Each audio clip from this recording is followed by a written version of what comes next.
RIP Arsenal 1886 till 2021.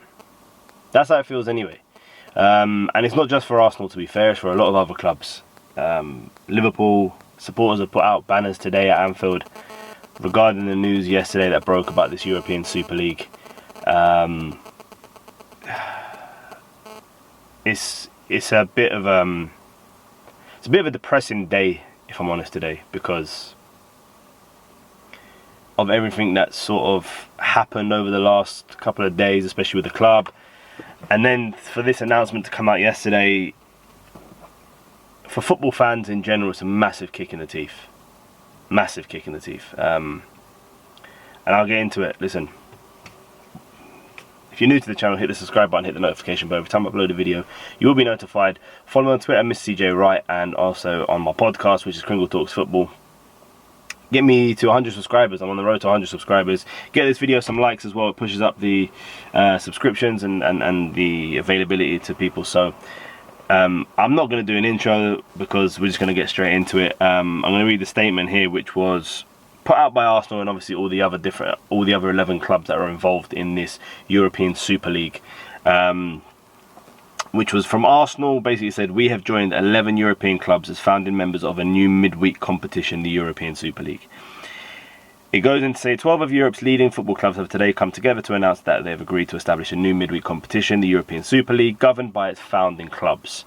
The clubs are Arsenal, AC Milan, Atletico Madrid, Chelsea, Barcelona, Inter Milan, Juventus, Liverpool, Manchester United, Manchester City, Real Madrid and Tottenham Hotspur.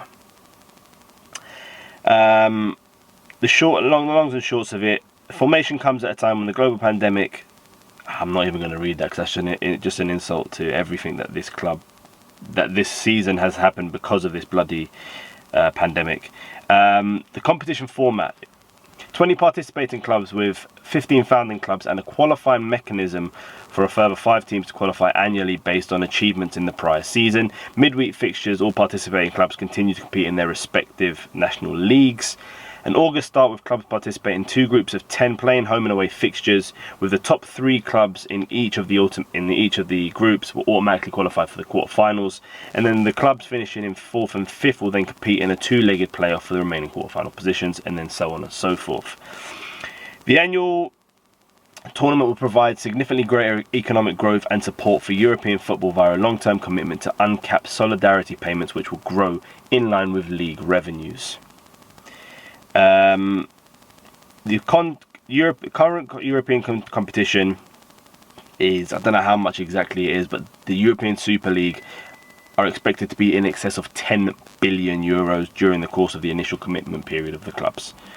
In addition, the competition will be built on a sustainable financial foundation, with all founding clubs signing up to a spending framework. In exchange for their commitment, founding clubs will receive an amount of 3.5 billion euros solely to support their infrastructure investment plans and to offset the impact of the COVID pandemic.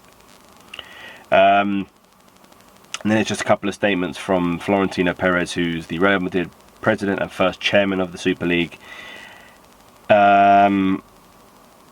Yes, he says, we will help football at every level and take it to its rightful place in the world. Football is the only global sport in the world with more than 4 billion fans, and our responsibility as big clubs is to respond to their desires.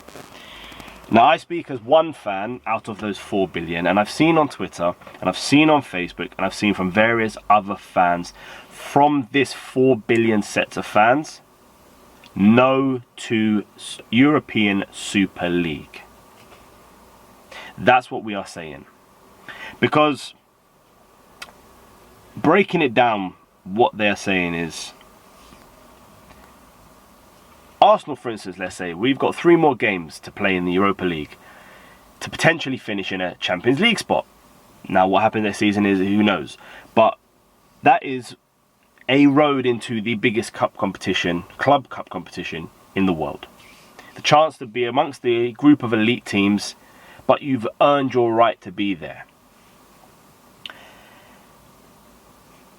If you win the Europa League, you go into the Champions League, then you can compete for the Champions League, and that will stem its own revenue by itself.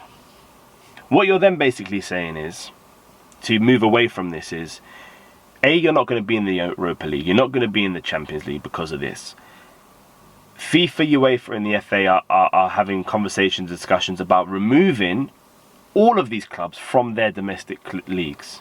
Now, the likelihood of that happening, for me, honestly, I don't think it will happen. I don't think it can sustain for their own financial revenue packages from abroad. I just don't think you can do that. However, Arsenal are currently in the 9th position. But say next season or season after, not even using Arsenal, Liverpool, Man City, Man United, whoever, we decide that we want to focus on the European Super League because the Premier League is nothing anymore. Premier League ain't giving us the revenue that this competition is giving us. So we don't really care. We're not going to play in it. We're not going to perform in it. We're not going to be bothered. There's no incentive in this European Super League other than the financial gain that you're guaranteed every year. There's no relegation format for the top 15 clubs. There's no promotion for the top 15 clubs. Every club is to receive up to £400 million to start with. Then, every single year, an extra £200 million plus pounds will be pocketed to each of these clubs for being in the European Super League. What incentive does any club now have to win this competition? And what fair justification does it have to say, let's say for instance, Roma and Leicester, let's say. Roma and Leicester, they managed to somehow get into the European Super League. They managed to somehow get into the final. Now, this is two teams that are not currently in it every year, playing for apparently the most prestigious competition amongst the most superior teams. But you're telling me that Roma and Leicester are in the final, one of them are going to win it, but then the following season they're not going to be in it because they don't qualify because of whatever reason. Or Arsenal or Liverpool or Man City or Chelsea or Man United or Tottenham get relegated from the Premier League, but they're still amongst the top elite clubs. That doesn't have any bearing, that doesn't have any work in around it, that doesn't have any justification, any facts behind it. All it is a money-making, money-greeding competition. Now, don't get me wrong, I'm not here to defend Sky or BT or UEFA or FIFA because they're all as corrupt and greedy as anything, and it's quite laughable the fact that these companies who have profited from our money every year, every week, are now crying because somebody with more money is coming in and blowing them completely out of the water. During this pandemic, Sky and BT were setting prices for games such as West Brom versus Sheffield United at £15 a game. Now, that's on top of already your Sky subscription and your BT subscription and your season ticket. UEFA are as corrupt as anything in the first place. Most teams now get into the Champions League based on their history. And FIFA, let's not get started on them, awarding Qatar the World Cup in 2022 based on money. How many thousands of people died building the stadiums in Qatar just for us football fans to go over there for 4 weeks in the winter, may I add, just for our money? So, like I said, I'm not here to play devil's advocate or anything. It's disheartening now because as an Arsenal fan, who, let's be fair, this season we've been shit. And we don't deserve to be in the Champions League. By God, we don't even deserve to be in the Europa League. I'll be damned if we are deserving to be in the European Super League because we've won 13 trophies, major trophies in the last 30 years. Now, I'm not here to now bash Tottenham, but what in God's name have Tottenham done to deserve to be in the European Super League? They've won nothing in the last 30 years. Their last league title came in 1961. Their last trophy, which is not even classed as a major trophy, came in 2008, the League Cup. And today, they've sacked Jose Mourinho. The man who... I'm not going to go into that. But this whole competition, this whole league situation, this whole new device makes absolutely no sense. And it will further make no sense until it is kicked out completely from existence and from the fact that real football fans do not want it. real football fans are against it. It's going to kill the lower league clubs. And like I said at the start, RIP Arsenal, 1886 till 2021. It doesn't make sense. We will obviously know in more coming days of what's happening. Arsenal have pulled out of the ECA, the European Clubs Association. So has Man United. Chelsea are to follow. Juventus have already. So have Real Madrid. Vinay Venkatesham, the Arsenal CEO, is having a meeting today with the staff and the players to sort of outline exactly what this means for everybody. Football players are coming out saying this is not the football they signed up for. This is not what they were part of. The likes of Mesut Ozil, Lucas Podolski, Ander Herrera. There will be many more players within these elite clubs who don't want to play in this competition and who don't want to fortify